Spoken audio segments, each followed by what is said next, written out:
Good evening, friends, and welcome to another episode of Tim Kirby Rush. Today we have a live stream doubleheader, but this video is going to be about the BRICS Summit. We're definitely going to be taking questions, so if you are watching live on Tim Kirby Russia Hardcore on Telegram, if you write anywhere on my channel, all of the questions you write will go into a place I call the chat, and they'll be visible. Or later on, after I give my spiel, you can use the raise your hand function, you can call in. The next topic will be about Donald Trump's tax plans. But for now, let's talk about BRICS, because as someone who's worked in the Russian media for an ungodly amount of years, I know a thing or two about Russia, and I want to talk about the summit there. But I should say, more I want to talk about are the things they've actually revealed at the summit. Like, one thing that I can tell you is, as someone who's been in the Russian media, is there are a lot of nice forums and conferences of an international nature in Russia, and they're all feel good and buddy-buddy, and we all get to wear suits and shake hands, and it's nice. But I don't know how much that accomplishes. Maybe it accomplishes like a little bit, but I'm always very debating how much, actually gets done by all this. So, yeah, Russia showed that it's not isolated, and there's a lot of nice handshaking and well-wishing and all this other stuff. Let's actually get to the nitty-gritty. One thing that I don't have too much to talk about, but I think was very interesting, is the fact that of the new potential members, I should say, not new, there are new members, but of the potential next wave of members, Brazil is strictly against Venezuela joining. So you kind of have the first, BRICS club sort of denial of someone who wants to enter BRICS getting denied. So that's a big precedent, and it's really only denied by one particular member, as in I just mentioned Brazil, because they don't acknowledge the results of the election that put Maduro into power. So that's going to sort of test the nature of BRICS, and it is a consensus-based organization, and the more people you have, the wider the consensus gets. So let's see what happens with that. Or are the rules just going to be, well, Brazil said no, we have consensus, they're really passionate about it, so too bad, Venezuela. I'm not sure. We're going to see how that one plays out, but I think that that's going to get resolved in the future, and it's not important enough to really speculate about. What is important to talk about is this thing that I hope will appear on your screens right now. Yeah. All right, that worked. BRICS Pay.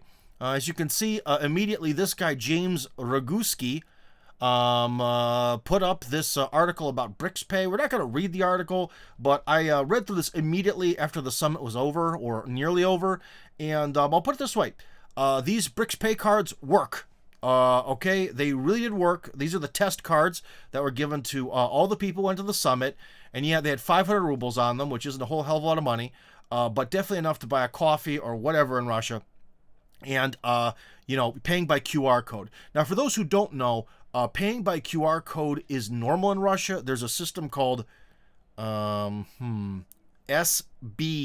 I always want to say SPB which is the abbreviation for St. Petersburg, but it's the opposite. It's SBP, as in Система быстрых переводов, the system of quick transfers, that uses QR codes. So that's one way you can pay for anything in Russia, is with that system. And this BRICS looks like sort of a hybrid between the Russian system of quick transfers and SWIFT. Okay? And why do I say it looks like SWIFT? Because if you follow this guy again, we should give credit where credit is due. Mr. Roguski, James Roguski. We go here, although since he's James, it's probably something like Roguski, but whatever. Raguski would be the more Russian way to say it. But anyways, we have here this nice map. And what is this here? Or I should say map, chart. And we have all the major banks in the primary BRICS 5 that support the new BRICS Pay system. And I can't really comment too much about China. I mean, HSBC in China is a big thing. WeChat Pay is a really big thing, apparently. Union Pay is a really big thing in China, okay? That's almost like at the level of like Visa, MasterCard. About what money systems India and Brazil use, I don't have much to say about that. I'm not an expert. But when you have with Russia, you have all the major banks of Russia. All of them are going to be using this. And this, friends, is going to be very good because, first off, they test the system. It works. It's based on the Russian system, which also works. And it is basically going to allow people to really freely transfer money. If you're in basically any one of the, core BRICS nations, and I assume that this will extend to the sort of plus nations that came later, Although not all of us want to go on a vacation to Ethiopia, but then again, you never know. Um, but basically, it'll allow you to buy stuff while you're there using your card or using QR codes, and also, of course, buy things internationally pretty much unimpeded. It looks kind of like, again, this hybrid of this Russian system and then with the sort of flexibility of Swift. Because in the olden days, when I used to travel to, say, America, or I especially used my Russian cards a lot on Cyprus, you'd go and you would just tap your card. It would give some sort of transfer fee, which is usually like 2%, which adds up over time. And you just pay. I don't know what the percentage fee is going to be on BRICS Pay, but I have a strong feeling it's going to be very nominal. So essentially, the usefulness and convenience of like the SWIFT system is being brought back as long as you go to the 5 core BRICS member countries. And like I said, I assume that the other members are going to adopt this as well, and so on and so forth. So this, I think, is actually major news, because this is a sanction-busting payment method that has the ease of use of like basically a standard credit card. I should say a standard maybe bank account in Russia. Because if you have, say, a Tinkoff bank account, you can tap with your Tinkoff card to pay anywhere in Russia, or you can use the system of quick transfers to do the QR code scan and scan it that way, whatever, okay? And the QR code scanner thing sort of works both ways. It's not just that you can scan the QR code, but you can create the QR codes yourself so other people can pay you. Okay, if that makes sense. So it's really good for small business. A small business could, in theory, sort of constantly generate these QR codes for people to pay them. Okay, so it works both ways. So in some ways, it's kind of maybe better than the SWIFT system, or at least the way I used to use it, because it allows you to be both a buyer and a seller in a sense. If you think of it in economic terms, not just like sending money to your cousin who happens to live in India. Okay, so that's another really cool advantage that I guess Swift doesn't do. Then again, I'm not the greatest financial expert here. We're in armchair quarterback mode here today at Tim Kirby Rush, because we're talking about international payment systems that defy sanctions. A little bit out of my area of expertise, but I personally think that this is the real big thing. One of 2 major big things to take away from this BRICS conference, besides the little thing about, Venezuela getting the shaft from Brazil. But this is important. I mean, it's cool that Modi likes to hug people, and it's cool that Russia and China have developed an extremely, mutually beneficial relation. Oh, it's also cool that the Indians and the Chinese got over their border issues. Apparently, they were able to resolve that going into the summit. That's also big news, but again, that's not earth-shattering big news. And since that has happened, apparently people who monitor like satellite images have seen that there's been a military de-escalation on the borders between, I say borders because it's just a big mess. The mess of lines between China and India have been to some extent demilitarized. So I guess they were able to make an agreement, and both sides are keeping their end of the bargain. So that's also cool, but I don't think it's important for us. It's important for Indians and Chinese people. Anyways, let's go over to the thing that I think is the next big thing. Oh, I need to scroll up. Is this. And if you're saying, Tim, this looks like some kind of crypto site. Oh my gosh, because it kind of is. It's the Unit ecosystem, which was revealed at BRICS. And we've talked about on this channel many times before how we were expecting a BRICS currency that would be partially backed by gold, but also be backed by like a basket of currencies, is the term I've heard used in English. And guess what?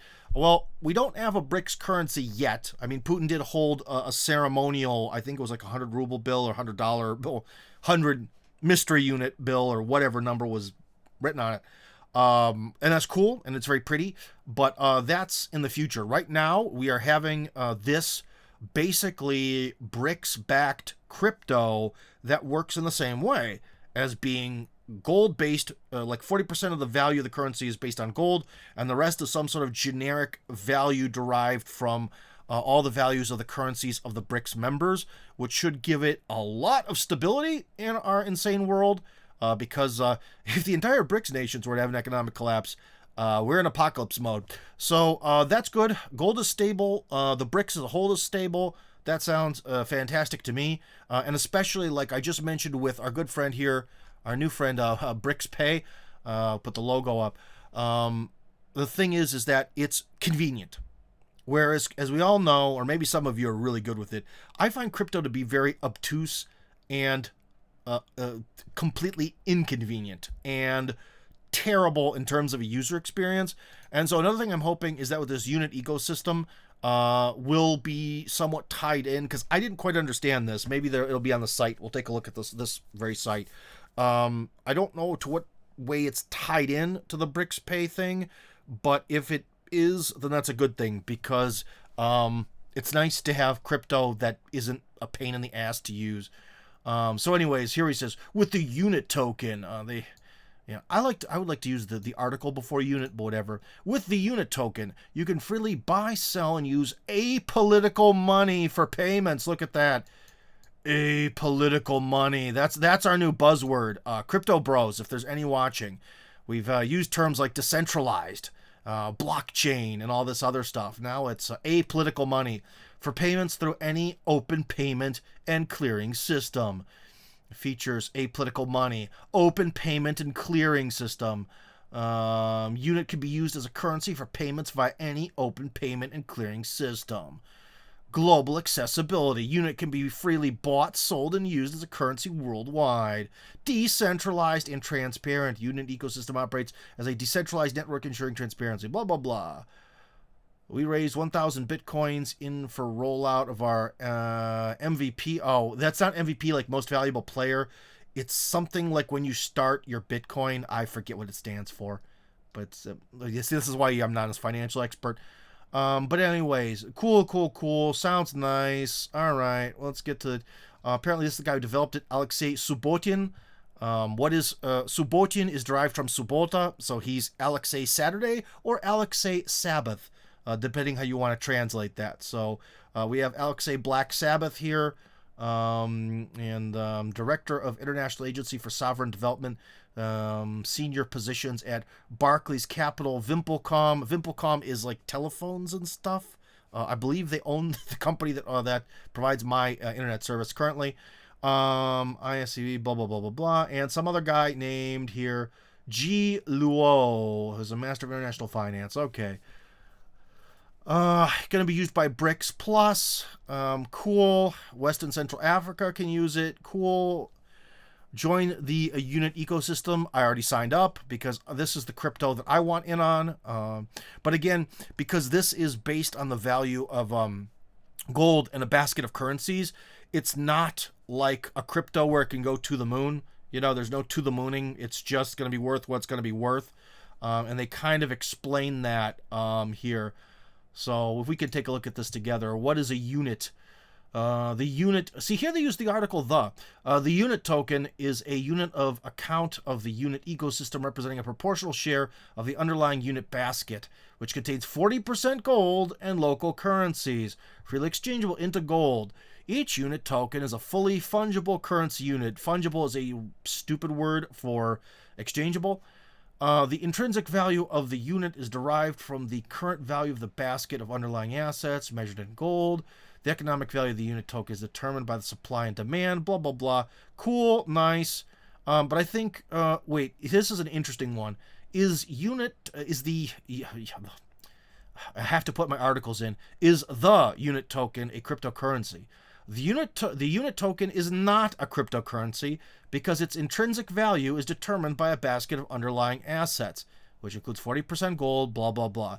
So in that sense, even though it's blockchain technology with the whole ledger and the whole crypto layout, because its value is not really based on like supply and demand and interest and all that stuff, well, a little bit, the supply and demand of gold, it doesn't count as a cryptocurrency. Is unit token a stable coin? Well, that's a good question because it kind of sounds like one, but the unit token is not a stable coin. Its intrinsic value is not directly linked to any asset, but depends on the composition and total value of the basket of underlying assets, which will fluctuate. So it basically is a cryptocurrency and kind of a stable coin that also isn't a cryptocurrency and isn't a stable coin that is fun. And here for our more paranoid friends, how does the unit compare with a CBDC? CBDC is a very scary abbreviation because that stands for Central Bank Digital Currency, which some people think might be the mark of the devil himself. What does they say? Conceptually, unit differs from CBDCs in 4 regards. Unit is decentralized through use of distributed ledger technology. Unit's value is anchored at 40% of gold in BRICS currencies. Unit is apolitical by nature and cannot be burdened by government debt or any liabilities. Maybe this might be the key selling point for people who speak English is probably this one. The unit is fully fungible, as in, it's exchangeable or whatever. This is, I think, the thing that is exciting to English-speaking people. Not burdened by government debt or any other liabilities. So it is not a central bank digital currency, although it does have the backing of BRICS and all that. So that is big, and man, do I envy this guy, because if he wasn't rich before, he's gonna be really rich now. So yes, I don't know. What about use cases? What do they have to say about the use cases? Decoupling money from politics will undoubtedly offer unique opportunities for fair trade investments across the globe, removing economic bypasses created by political power plays and irresponsible fiscal and monetary policies. So let's see. BRICS Plus. Current Bretton Woods system. Wait, something's missing here. The current Bretton Woods system definitely does not serve well. No, something's here with the English isn't good. Let me reformat this in my own mind. The current Bretton Woods system definitely does not serve the development of BRICS Plus countries. Numerous sanctions and limitations have already been imposed and declared with massive direct and collateral economic damage. Currently, BRICS Plus is not ready to launch its own currency, but the need for a reliable, independent international financial and monetary system is urgent. So again, that's kind of what I'm saying. It's like, we're not going to do a currency, we're going to do a cryptocurrency to start, but the cryptocurrency is the same concept as the currency that people have been talking about for the last 2 or 3 years. Interesting. The framework, which can accommodate the interblock trade and facilitate mutual investments, thus leaving economic disbalances, hindering further integration. Why are they so concerned about Africa? The unit ecosystem can effectively replace the post-colonial financial system in Africa, where 14 sovereign nations still use currency pegged to the French franc. Take that, France. Take that right in the balls, Macron. That's a real call out right there in political terms. That's very specific. Because if you notice, during the whole summit, Putin will never say that de-dollarization is like some sort of mission. He's always just like, it's just kind of happening. It's kind of like with a woman who has intimate relations with someone and regrets it. She'll just be like, it just kind of happened. It just happened. I went over to his apartment all by myself in lingerie, and it just kind of happened. And that's kind of the way that Putin talks about de-dollarization. Like, I'm doing everything I can to cause it, but it's just sort of happening on its own. So, anyways, a new reserve currency is strongly needed in Africa. It's kind of needed everywhere. Joining the unit ecosystem via transfer of sovereign reserves to domestic unit hubs authorized by the governments will promote trade and empower local economic development. Well, it'll definitely allow poor people in Africa to buy stuff from Russia and China really easily. So, if that helps them out, I hope so. Anyways, so let's go back to the main window. As you can see, guys, I am in a good mood. Bogdan wants to talk. So here, let's talk to Bogdan. Hello, Bogdan. Do you have something to say about BRICS Pay, the unit ecosystem? Ecosystem is kind of a stupid term, but and so on. Yeah, actually, MVP is coming from minimal viable product. Oh, minimum viable product. Thank you. Yeah. So basically, they developed something like a platform to do some exchange. And it has the basic functions. Oh, of course, they're going to add new features and so on. So basically, it's ready for the consumer to use it. Well, this is what MVP means. Let me ask, are you a fan of using cryptocurrencies? Depends. I never use cryptocurrencies. I actually first time when I was facing cryptos was in RBC, Royal Bank of Canada. They wanted to do some payment regarding this, developing a blockchain for cryptos, and I study a little bit the blockchain. Literally, the blockchain is something. It's an algorithm in informatics which lets you to. So banking is regarded as many transactions, Yes. and the blockchain it's actually connecting those transactions and it's Yeah. replicating in local your transactions literally. Well, yeah. So you make sure that your transaction you are doing, they are real. Okay. Yeah. This is actually the blockchain, which is it's actually in the wiki. If you are curious about it, it's a free general problem. It's a very old problem, a mathematical Okay. Well, problem. they're getting into some technicalities here. Anyways, man, Yeah, thanks for it's very technical. All right. Well, It's interesting. The blockchain is interesting if you want to, but it has nothing to do with the. So you have the blockchain, and after that you have the cryptocurrency. The mhm. crypto and the blockchain. Actually, cryptocurrency use the blockchain. Well, yeah. Okay, blockchain is very generic. Mhm. It's used in many other things. It's not only on And some exchanging money. video games. But anyways, man, thanks for calling in and thanks for clearing that up. I much appreciated. Put you on mute, not because you're a bad person, but because we need to move on. Looking here, we don't have too many questions, more just sort of like comments here. So I'm just going to then wind up our first live stream of the night with this.